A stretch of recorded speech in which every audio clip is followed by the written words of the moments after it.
그러면 오늘은 그에 이어서 한 가지의 질문과 함께 말씀을 시작해 보려고 합니다. 영생은 실존하는 것이고 하나님은 그것을 이제 우리에게 선물로 주시고자 하는데, 그러면 지극히 죄된 우리가 어떻게 그 거룩한 영생을 선물로 받아서 천국에 들어갈 수 있느냐라는 질문이에요. 이건 자격의 문제입니다. 어떤 논리의 문제가 아니라 자격의 문제인 거예요. 영생이라고 하는 것은 하나님의 마음에 합한 자가, 의로운 자가 에게 주어진 놀라운 축복인데, 아무리 하나님이 우리에게 이 영생을 선물로 주시려고 해도 우리 안에 여전히 죄가 있고 더러움이 존재하고 있지 않습니까? 그리고 그런 우리의 형편은 영원히 함께해야 될 그 하나님의 온전한 거룩함이나 그 의로움과 또 선함과는 완전히 상반되고 어울릴 수가 없는 거예요. 섞일 수가 없는 거라는 거죠. 오전에도 비유했지만 하얀 종이 위에 떨어진 잉크와 같이 너무 상반된다라는 거죠. 우리와 하나님의 관계가 이렇게 극과 극의 상황이란 건데, 그러니 우리가 어떻게 하나님께서 주시고자 하는 그 선물을 덥석 받을 수 있으며 또 그 영생을 누릴 수 있겠냐라는 거예요. 바로 이 부분 때문에 성경은 우리에게 놀라운 사실을 이야기한다는 거죠. 이것을 이해하기 위해 먼저 하나님의 속성에 대한 이야기를 같이 나누어 보려고 합니다. 이 두 가지의 하나님의 모습, 사랑의 하나님이기 때문에 우리를 구원하시고 우리를 붙잡아 주시면서 우리에게 은혜 베푸고자 하시는 하나님의 모습이 있는가 하면, 또한 그 하나님은 우리 안에 있는 죄에 대해서는 넘어가실 수 없는 그런 심판의 하나님이라는 사실 우리가 분명히 알아야 하겠다라는 거죠. 자, 그러면 어떻게 해야 되냐 이거예요. 자비의 하나님, 의로의 하나님, 이런 하나님의 속성이 다 하나님의 속성인데, 이 두 가지의 속성을 어떻게 만족시켜서 우리의 구원을 이루어낼 수 있냐라는 거죠. 역시나 우리가 말할 수 있는 것, 분명한 사실 한 가지는 이겁니다. 우리에게는 방법이 없다는 거예요. 여러분에게, 나에게는 방법이 없습니다. 성경 말씀에 죄의 삭은 사망이다, 끝인 거예요. 우리는 우리의 죄의 문제를 해결할 수 있는 아무런 힘이 없다는 거야. 가지고 있는 게 없다라는 거죠.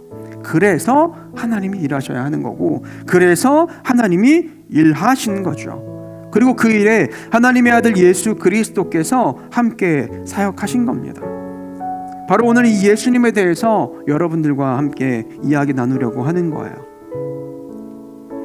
여러분, 우리는 꽤나 신앙생활을 오래 했어요. 그렇죠?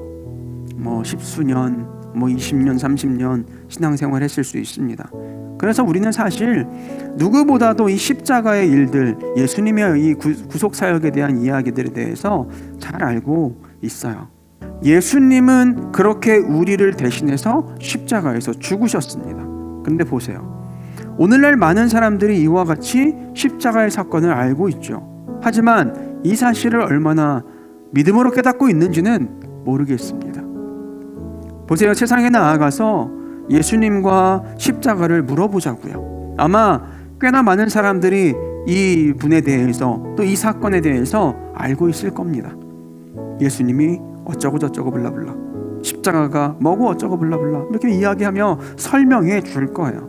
하지만 그렇다고 해서 그런 모든 사람을 우리가 구원받았다고 말하지 않습니다.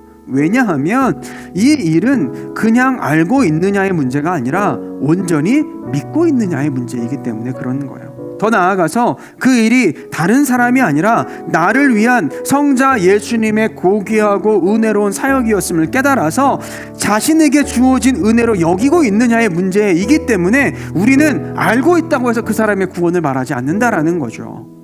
누가복음 4장에 보면 예수님께서 가버나움이라는 동네에 가셔서 안식일에 회당에서 말씀을 가르치셨습니다. 근데 예수님이 그렇게 말씀을 전하시는데 그 회당 안에 귀신 들린 사람이 있었다고 합니다. 그리고 예수님의 말씀을 듣고서는 크게 소리 지르면서 힘들어 하더라는 거예요. 그러면서 말하기를, 누가복음 4장 34절에 이렇게 말씀하죠. 나사렛 예수여, 우리가 당신과 무슨 상관이 있나이까? 우리를 멸하러 왔나이까? 나는 당신이 누구인 줄 아노니 하나님의 거룩한 자니이다 라고 고백했다라는 거죠. 외쳤다는 거예요. 소리쳤다라는 거죠. 보세요. 이 사람에게 들린 귀신도 주님 알아보는 거예요. 그 앞에 서 계신 분이 누구신지, 뭐 하시는 분이신지, 어떤 분이신지 알아봤다는 거죠. 그런데 그렇다고 해서 우리가 이 귀신 들린 사람을 구원받았다고 말하지 않습니다. 왜냐하면 구원은 아는 게 아니라 믿음에서 나오는 것이기 때문에. 이렇듯 세상에서 누군가도 예수님과 십자가에 대해서 어쩌면 우리보다도 더 자세하게 설명할 만큼 잘 안다라고 말할 수 있을 수는 있어도 그것이 곧 믿음이다라고 인정되는 건 아니라는 거죠. 그럼 믿는다는 건 뭐냐 이거야. 그것은 온전한 순종과 신뢰를 말합니다. 하나님의 아들 예수님이 이 땅에 오셔서 하신 일들을 깨닫고 그것이 다른 사람이 아니라 나를 위한 일임을 신뢰하는 거. 그리고 이제 그분의 그 발자취를 따라서 나도 어떤 모양으로든 조금이라도 그 예수님 닮은 모습으로 나에게 주어진 이 세상 살겠노라고 마음 먹고 헌신하고 결단하고 소망하면서 애쓰며 나아가는 걸 뭐라고 부른다고요? 그걸 믿음이라고 부르는 거예요. 내 머릿속에 뭔가 들어있다고 믿음이 되는 게 아니에요. 그 들어있는 내용이 내 삶 속에서 이렇게 표출되고 신뢰로 나타날 때 그게 믿음이다라는 거죠. 여러분 이런 믿음 가질 수 있는 자 될 수 있기를 소망합니다. 자, 그러면 이 예수님께서 이 땅에 오셔서 우리를 하신 일이 뭐냐 이거죠. 사실 우리가 다 잘 아는 일입니다. 예수님께서 이 땅에 오셔서 하나님과 죄된 우리 사이에 넘을 수 없는 그 공배, 그 공허함, 막힌 담과 같은 것들을 하나님이 회복시켜 주셨습니다. 우리가 그것을 성경 속에서 십자가에 죽으신 주님의 모습으로 발견을 하는 거죠. 주님은 그렇게 우리의 죄값을 십자가에 다 해결하셨습니다.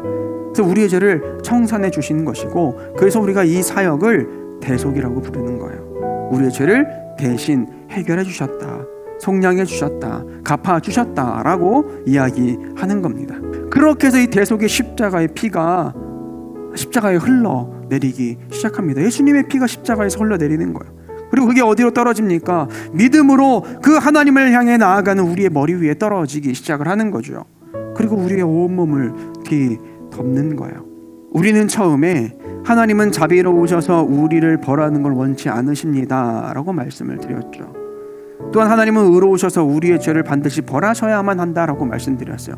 우리를 심판하기 원하지 아니하시는 하나님, 그러나 우리 안에 있는 죄에 대해서는 심판하기 원하시는 하나님이죠. 그래서 우리의 그런 죄된 상태로는 결코 구원에 이를 수 없어요. 하지만 이제 믿음으로 십자가에 예수님의 피를 뒤집어 쓴 우리가 하나님 앞에 나아가는 거죠. 이제 어떻게 됩니까? 자비로우신 하나님의 속성에는 당연히 통과, 오케이인 거예요.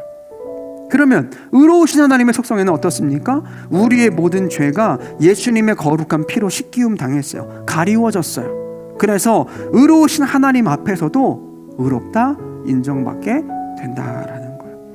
그렇게 우리는 믿음으로 십자가의 예수님을 통해 구원을 받는 것이고 영생을 얻어 천국에 들어갈 수 있게 되는 거죠. 더 구체적으로는 하나님께서 우리에게 영생의 선물을 주시겠다고 하는데, 믿기 전에는 그걸 내가 받을 만한 자격이 안 돼 있는 인사였지만, 내가 이제 믿는 그 순간 예수 그리스도의 그 보혈과 그 공로의 은혜로 인해서 받기에 합당한 자가 되는 거예요.